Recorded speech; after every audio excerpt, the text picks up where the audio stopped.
Imagine helping create a nation built on liberty, while living in a world where millions were denied it. Imagine writing the words, "All men are created equal," knowing that the society around you, and even your own household, did not yet live by those words. How does a man become both a symbol of freedom and a symbol of contradiction? Tonight, we explore the life, mind, triumphs, failures, brilliance, and enduring controversy of one of the most complex figures in American history. Welcome to Historiopulse, where history doesn't just live in textbooks, it breathes. Thomas Jefferson was not merely a founding father. He was a philosopher, architect, inventor, diplomat, revolutionary thinker, political strategist, and president. He shaped the soul of the United States more than almost any other individual, yet his life also forces us to confront the uncomfortable truths behind the nation's founding. His story is not one of simple heroism or villainy. It is a story of ideals struggling against reality, a story of brilliance wrestling with contradiction, a story of a man who believed deeply in liberty and lived inside a system that denied it. To understand Thomas Jefferson, we must first understand the world that shaped him. He was born on April 13, 1743, in the colony of Virginia, into a prosperous planter family. His father, Peter Jefferson, was a self-made man, a surveyor and landowner who carved out wealth through hard work and frontier ambition. His mother, Jane Randolph Jefferson, came from one of Virginia's most established families, giving young Thomas access to elite education and social networks from birth. From childhood, Jefferson displayed an extraordinary intellect. He learned Latin, Greek, French, and studied mathematics, science, literature, and philosophy. While many colonial boys were trained only for farming or trade, Jefferson was immersed in the Enlightenment, a global movement that emphasized reason, individual rights, natural law, and skepticism of absolute authority. He read thinkers like John Locke, Francis Bacon, Isaac Newton, Montesquieu, and Voltaire, absorbing ideas that would later shape not only his politics, but the ideological foundation of an entire nation. Jefferson believed deeply in rational inquiry. He trusted science over superstition. He believed education was the key to human progress. He believed government should exist not to dominate people, but to serve them. And most importantly, he believed liberty was not granted by kings, but inherent in human nature. By his 20s, Jefferson was already practicing law and gaining a reputation for brilliance. But tragedy soon struck. His father died when Thomas was only 14, leaving him to inherit land and responsibility at a young age. That loss shaped him, pushing him toward self-discipline, introspection, and ambition. He enrolled at the College of William and Mary, where he studied under George Wythe, one of the greatest legal minds in colonial America. Wythe taught Jefferson not just law, but philosophy, ethics, and political theory. Under his mentorship, Jefferson developed the idea that law was not merely a tool of authority, but a mechanism to protect human dignity. This belief would define his life. By the early 1770s, tensions between Britain and its American colonies were reaching a breaking point. Colonists were frustrated by taxation without representation, trade restrictions, and increasing imperial control. Jefferson, like many colonial leaders, believed the British government was violating the natural rights of the people. But Jefferson was not initially a radical revolutionary. He did not crave violence. He hoped for reform, not rebellion. Yet, as British policies grew harsher, Jefferson's views hardened. He began writing pamphlets condemning British authority and defending colonial rights. One of his early works, A Summary View of the Rights of British America, argued that Parliament had no legitimate authority over the colonies. Though initially rejected by the Virginia legislature for being too radical, it gained attention across the colonies and beyond, marking Jefferson as one of the Revolution's most powerful intellectual voices. Then came 1775. War broke out between Britain and the colonies. The Second Continental Congress convened in Philadelphia, and Jefferson, only 33 years old, was chosen as one of Virginia's delegates. Among the towering figures of the Revolution, John Adams, Benjamin Franklin, George Washington, Jefferson stood out not as a fiery orator, but as a master of words. When Congress decided to draft a formal declaration justifying independence, Jefferson was selected to write it. At the time, no one could have imagined how deeply those words would echo through history. Jefferson retreated into quiet concentration. Drawing on Enlightenment philosophy, colonial grievances, and universal principles of human rights, he crafted a document unlike anything the world had seen before.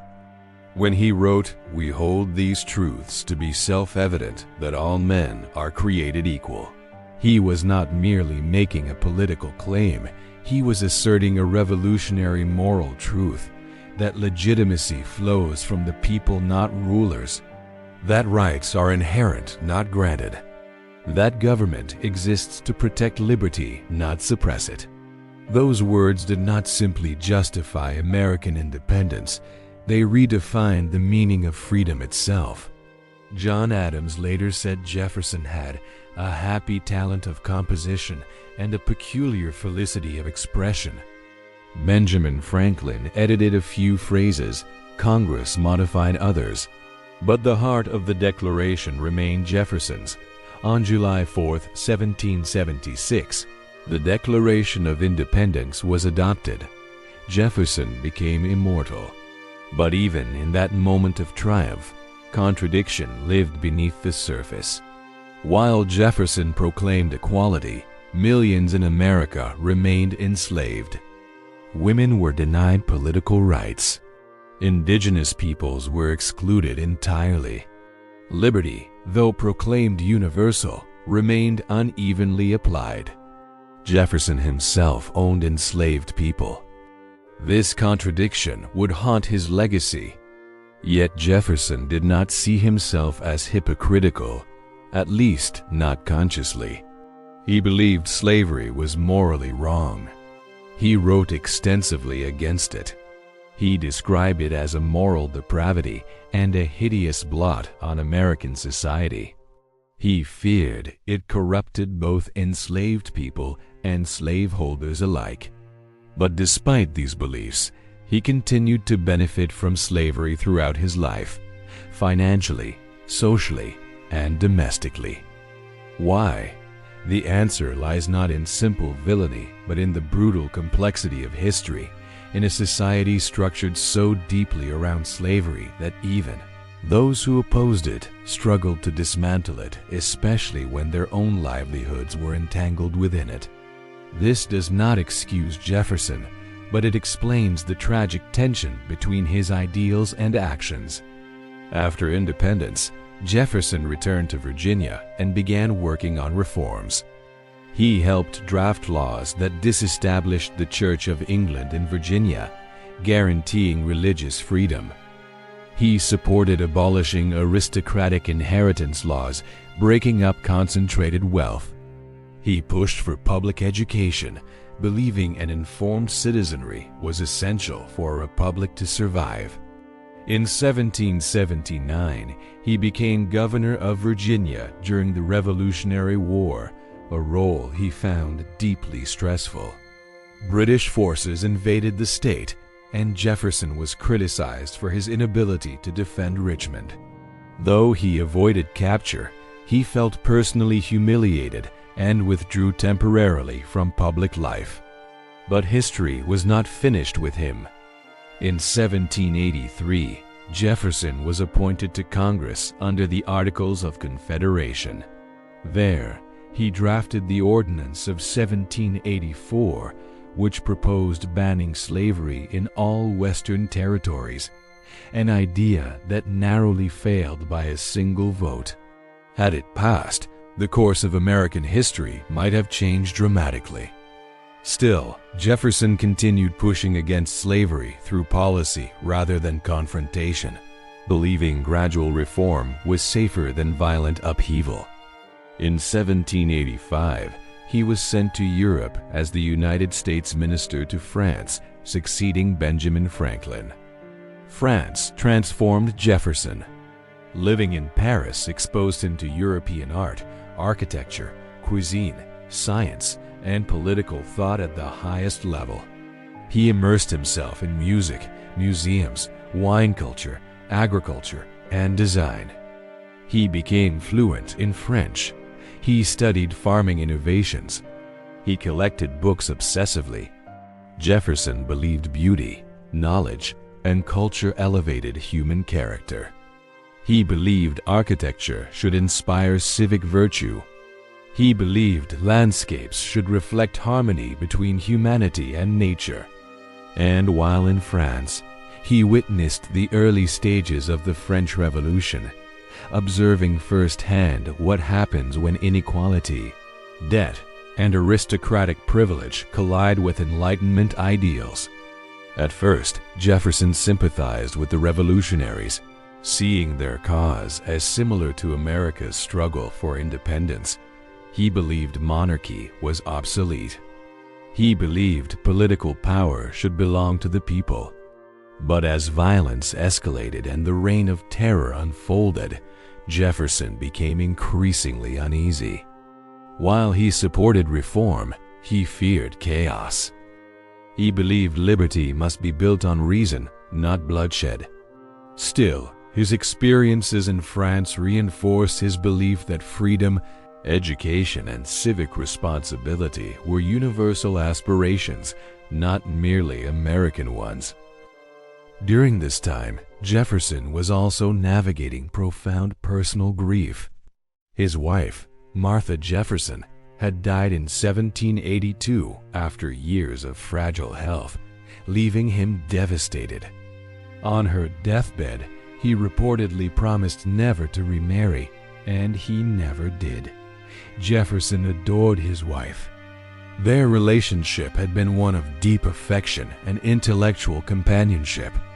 Her death plunged him into sorrow that never fully lifted. He turned inward into books, architecture, science, farming, and philosophy, channels through which he sought meaning. Jefferson's personal life remains one of the most debated aspects of his legacy, particularly regarding his relationship with Sally Hemings, an enslaved woman at Monticello. Historical evidence strongly suggests Jefferson fathered children with Hemings over many years. This reality complicates his image further, blending power imbalance, moral contradiction, and historical injustice into his story. These truths do not erase Jefferson's achievements, but they demand honest reckoning with the cost at which they were achieved. In 1789, Jefferson returned to America, where George Washington soon appointed him the nation's first Secretary of State. The new republic was fragile. The Constitution had only recently been ratified. The nation was deeply divided over how strong the federal government should be, how much power states should retain, how the economy should function, and what kind of nation America would become. Jefferson and Alexander Hamilton emerged as opposing ideological giants. Hamilton believed in a strong central government, a national bank, close ties with Britain, industrialization, and elite leadership. Jefferson believed in limited federal power, agricultural independence, states' rights, sympathy for France, and political equality. This clash shaped America's first political parties Even though both men initially opposed factionalism, Jefferson feared centralized power would recreate monarchy under another name. He feared standing armies, national debt, and financial elites controlling government policy. Hamilton believed Jefferson's vision was naive. He argued that without strong financial institutions and centralized authority, the nation would collapse under foreign pressure and internal disorder. Their conflict was intense, personal, and ideological, shaping American politics in ways still felt today. Eventually, Jefferson resigned as Secretary of State, frustrated by Hamilton's influence over Washington and the direction of national policy. He returned to Virginia, where he helped organize the Democratic-Republican Party. By 1796, Jefferson ran for president but lost to John Adams, becoming vice president under the Constitution's original electoral system. Their relationship, once friendly, deteriorated into bitter rivalry. The nation entered a period of intense political polarization. Newspapers published brutal attacks. Accusations of treason, tyranny, atheism, and corruption filled the press. Jefferson was portrayed as a godless radical who would destroy religion and unleash mob rule. Adams was portrayed as a monarchist tyrant who wanted to crown himself king.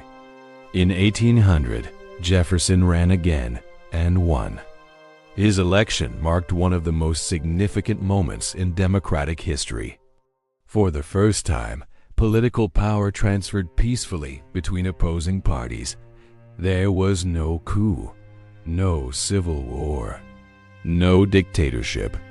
Jefferson called it the Revolution of 1800, not because blood was shed, but because power changed hands through ballots instead of bullets.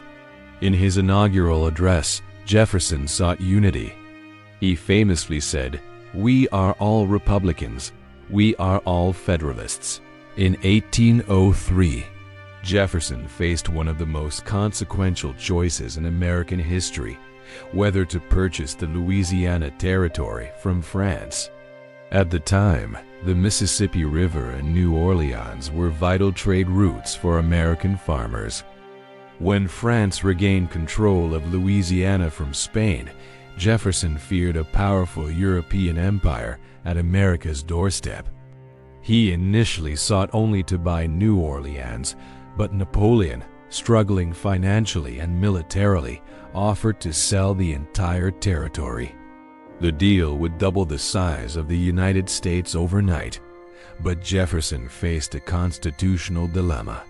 Nowhere did the Constitution explicitly grant the president power to acquire foreign land.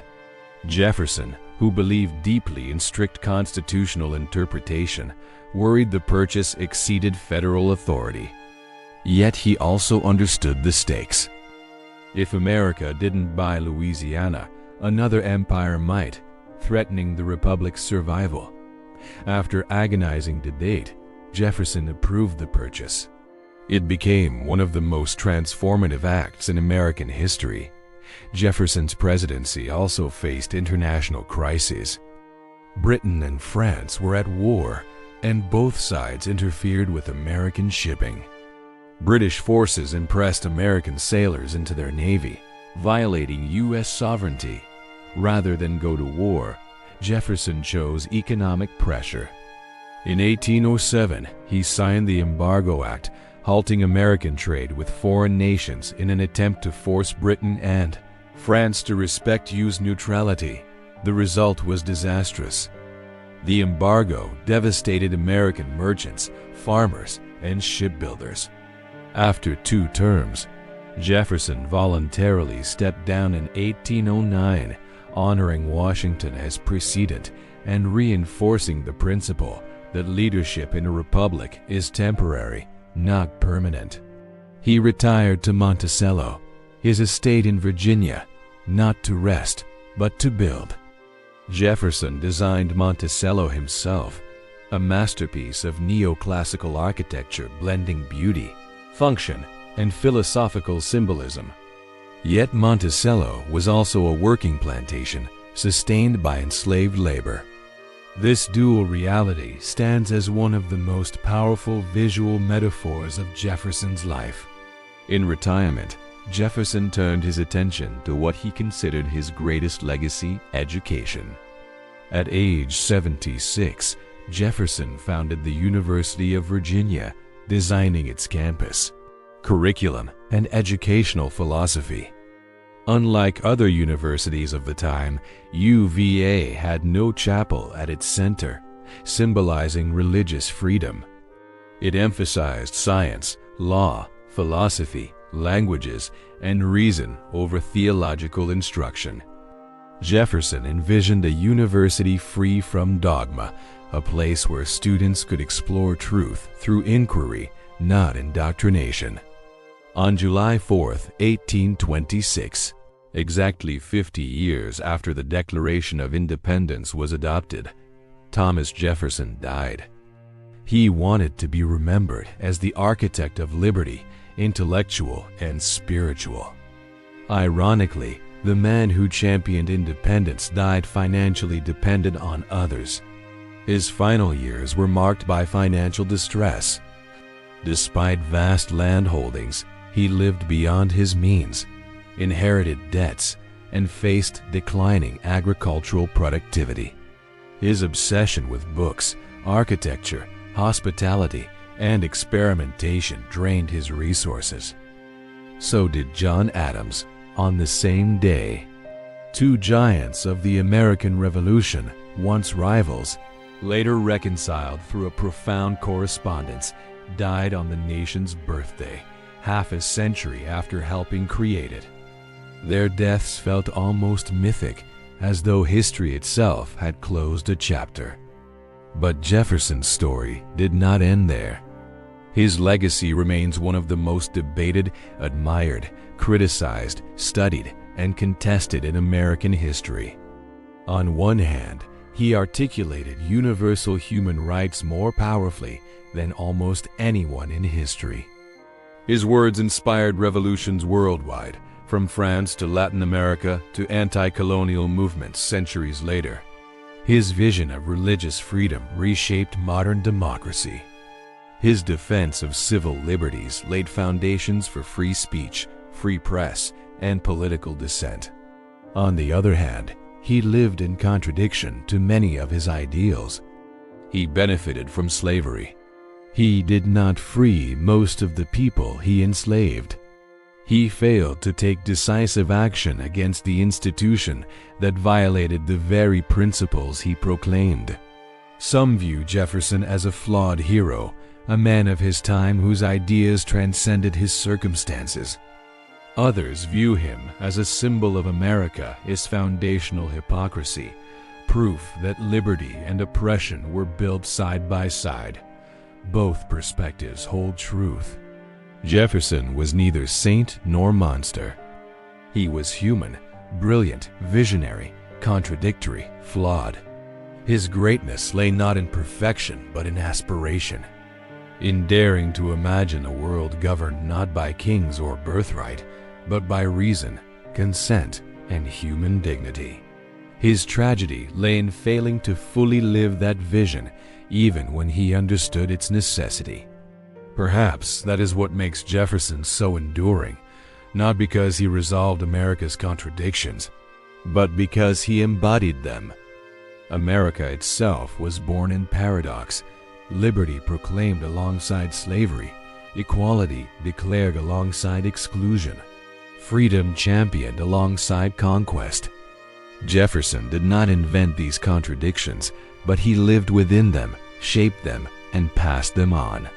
Yet his words, especially those opening lines of the Declaration, continue to serve as a moral compass, not because America has always lived up to them, but because it has never been able to escape them.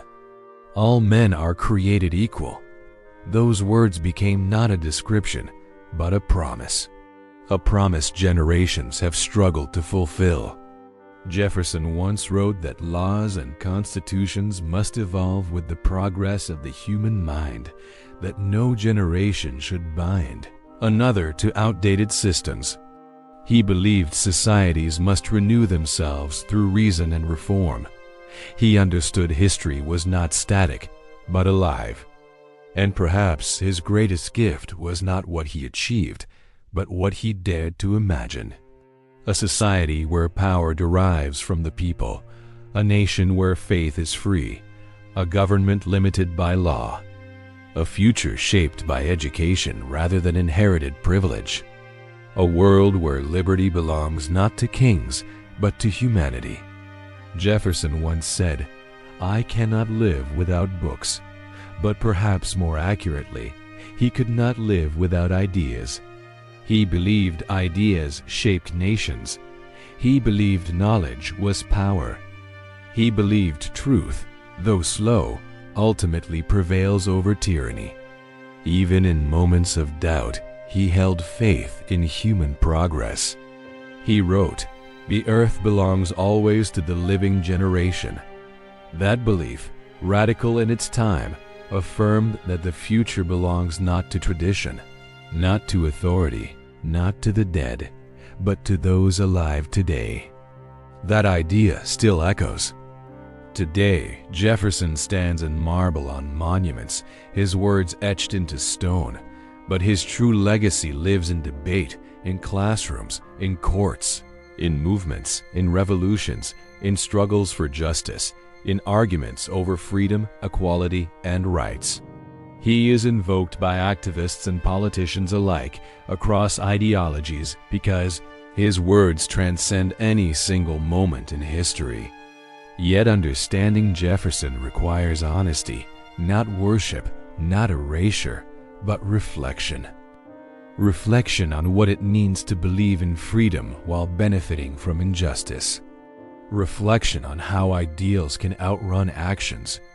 Reflection on how nations are built not by perfect people, but by imperfect ones who dare to imagine something better. Thomas Jefferson's life teaches us that history is not clean, that progress is not linear, that greatness and failure can coexist within the same individual, and that the most powerful ideas are often born in contradiction. In the end, Jefferson was not the embodiment of American liberty, but the articulation of its promise. A promise still unfinished. A promise still contested. A promise still worth striving toward. And that is why, centuries later, we still speak his name. Because history does not belong only to heroes, it belongs to humans. And Thomas Jefferson, brilliant, flawed, visionary, contradictory, was undeniably human. Thanks for watching. Please like, share, and subscribe.